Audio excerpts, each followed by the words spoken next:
फर्जीवाड़ा है। मैंने अभी मीडिया से कहा है कि 99.9% नहीं, अगर मैं 0.1% भी गलत निकल गया तो मैं राजनीतिक जीवन से संन्यास ले लूंगा, सार्वजनिक जीवन से संन्यास ले लूंगा। लेकिन जो अधिकारी, ईडी के वो अधिकारी जिन्होंने फर्जी चार्जशीट मेरे खिलाफ दायर की है, खून हुआ ही नहीं है, कह रहे खून कर दिया।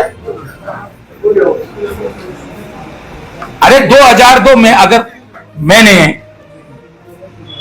जब जमीन खरीदी है, उससे पहले मैंने सुशील रानी के नाम पर एज ए राजस्व मंत्री जमीन चढ़ाई होती और तब खरीदी होती तो यह होता कि मैंने अपने प्रभाव का यूज करके जमीन पहले उसके नाम पर चढ़ाई, फिर मैंने खरीदी।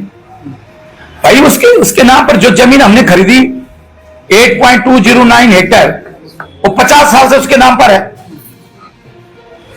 50 साल से उसके नाम पर है। जब से खरीदी उसे तब से उसके नाम पर है। तो कह रहे पावरफुल है। अरे पावरफुल है तो फिर इस उत्तराखंड के जो है और उत्तर प्रदेश, उसमें तो उत्तर प्रदेश था, सारे एसडीएम, सारे तहसीलदार, सारे पटवारी, सारे डीएम, सुशील रानी इतनी पावरफुल थी तो सिविल कोर्ट में क्यों किया मुकदमा करा उसके खिलाफ, फिर हाई कोर्ट में क्यों गया? तो हाई कोर्ट में अगर इलाहाबाद हाई कोर्ट में दर्ज कर देते कि भाई ये 6000 हमने इसको लौटा दिए और इसलिए हाई कोर्ट निर्णय करे कि हमारी जमीन वापस कर दी जाए।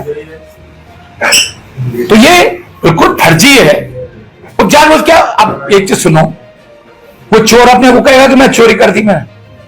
अब ईडी तो इस समय चोर है इस मामले में, वो कहेगी कि मैंने चोरी कर रहा हूं। अब ये दुर्भाग्य हिंदुस्तान का, जैसे अभिनव कुमार ने 2011 में एक रिपोर्ट लिखी कि जिससे हमने जमीन खरीदी, सुशील रानी की डेथ जो है 74 में हो गई, बिना जांचे परखे। इतना पर तुम देहरादून जिले का कप्तान हो, तुम इतनी फर्जी रिपोर्ट लिख रहे हो और बाद में फिर हाईकोर्ट भी और उसी पुलिस ने स्वीकार किया कि नहीं उसकी डेथ तो 2005 में हुई, 74 में नहीं हुई।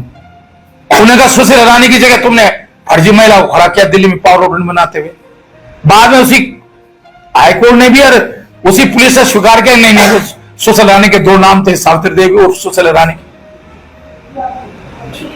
तो मैं इसलिए कह रहा हूं कि आप जबरदस्ती कहते रहो कि साहब 2 से 2 क्या। हाँ, मैं बिल्कुल मान नहीं लेता हूं, आप रिकॉर्ड देख लो, मैं तो खुलेआम रिकॉर्ड दिखा रहा हूं और मेरे रिकॉर्ड पे भरोसा नहीं, आप तहसील विकास नगर चले जाओ कि भाई सुशील रानी के जो हरक सिंह रावत ने के परवाह ने जो जमीन खरीदी है, वो जमीन जिससे खरीदी है उसके नाम पर हरक सिंह रावत ने राजस्व मंत्री बनने के बाद कराई वो जमीन, या उसके नाम पर वो जमीन 50 साल से थी। एक आरोप और लग रहा है क्या